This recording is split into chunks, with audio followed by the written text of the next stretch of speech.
संत तुकडोजी महाराज जीवनचरित्र भाग 2.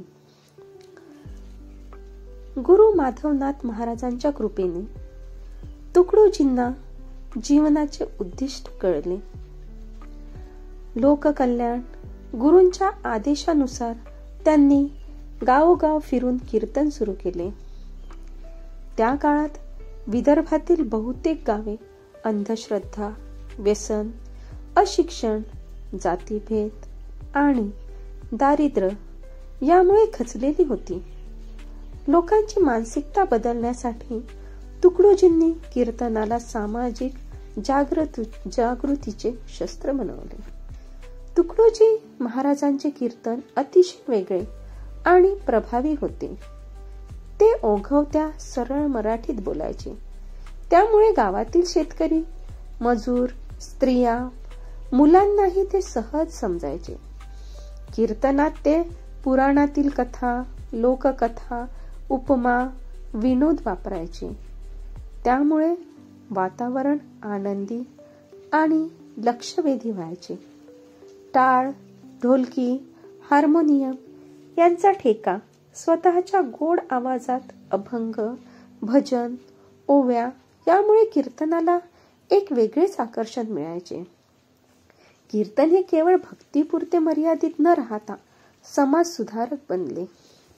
व्यसनमुक्ती, शिक्षण, स्वच्छता, एकता, ग्रामविकास यावर ते कीर्तनातून भर देत.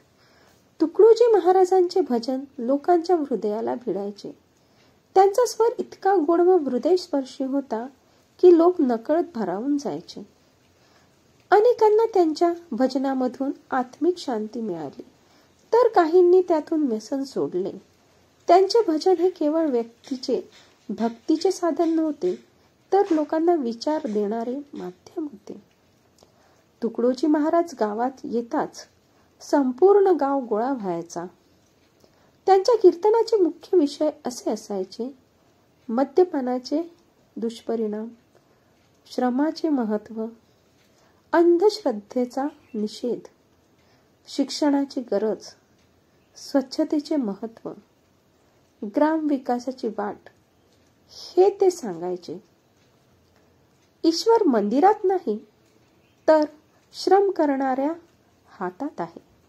जो घाम गाळतो तोच खरा भक्त.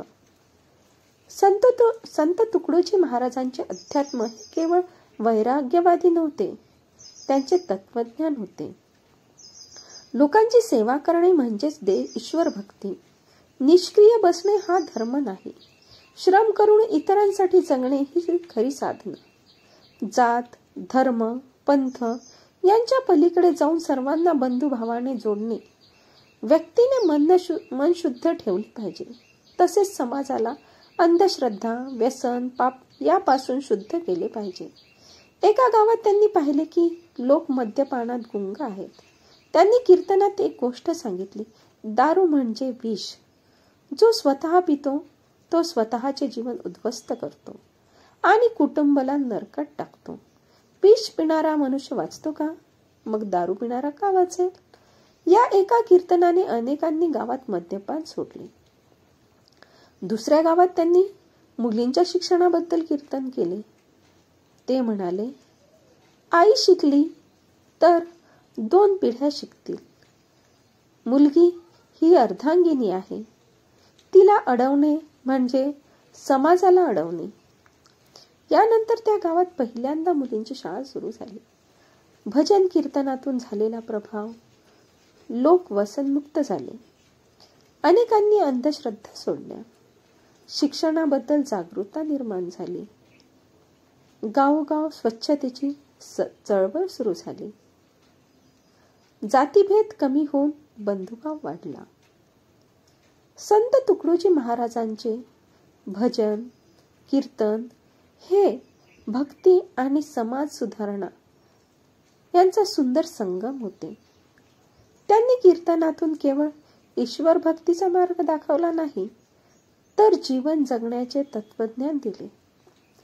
त्यामुळे ते केवळ कीर्तनकार नव्हते, तर खरे लोकशिक्षक आणि समाज जागृतीकार संत होते.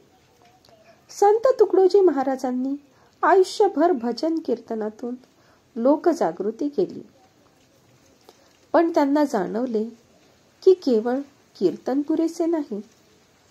लोकांना गावाच्या सर्वांगीण विकासासाठी मार्गदर्शक तत्वज्ञान हवे आहे. यातूनच त्यांनी लिहिले, ग्रामगीता हा ग्रंथ म्हणजे गावकऱ्यांसाठीचे संहिता ग्रंथ, सामाजिक आणि आध्यात्मिक दर्शनाचे पुस्तक. ग्रामगीतेत संत तुकडोजी महाराजांनी ग्रामीण जीवनाचे सर्व पैलू उलगडून दाखवले.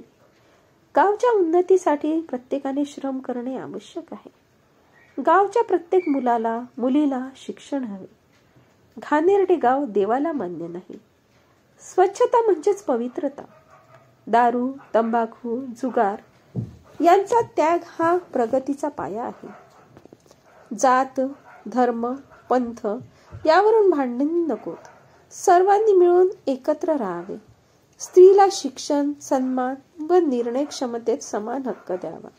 शेती, उद्योग, हस्तकला याद्वारे गावांनी स्वावलंबी व्हावे. देशभक्ती, नैतिकता, करुणा, सेवा ही जीवनाची खरी दिशा आहे. ग्रामगीतेत ओव्या अगदी साध्या भाषेत आहेत. त्यामुळे शेतकरी, कामगार, स्त्रिया सगळ्यांना सहज समजतात. जसे संत ज्ञानेश्वरांनी भावार्थ दीपिका ज्ञानेश्वरी लिहिली, तसेच तुकडोजींनी ग्रामगीता ओव्यांच्या स्वरूपात लिहिली. प्रत्येक ओवी लोकांना विचार करायला भाग पाडते. भक्ती आणि कर्मयोगाचा संगम ईश्वर भक्तीबरोबरच समाजसेवेचा मार्ग दाखवते. श्रम हीच उपासना, श्रम हीच साधना. गावाचे सौंदर्य हे स्वच्छतेत असते. दारू पिऊन घर उद्ध्वस्त करणाऱ्याने ईश्वर भक्ती कशी करावी? जातीभेद नष्ट झाला की गावात खरी एकता निर्माण होईल.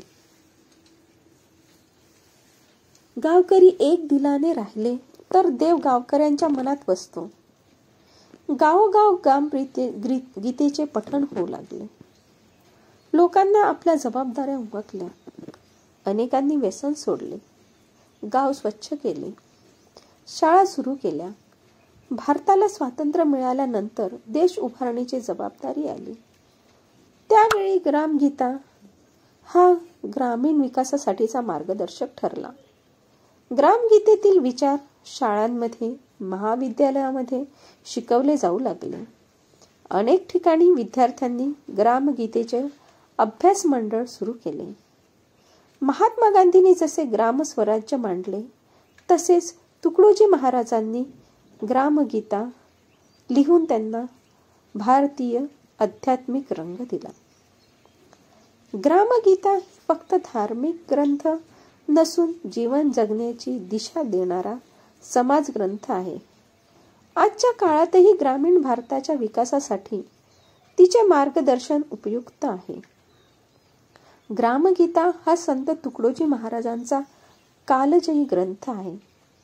यात त्यांनी श्रम, शिक्षण, स्वच्छता, व्यसनमुक्ती, स्त्री समानता, बंधुभाव आणि अध्यात्म यांचा सुंदर संगम केला आहे. आजही ग्रामगीता गावोगाव वाचली जाते आणि ती ग्रामीण विकासाचे मार्गदर्शन करते.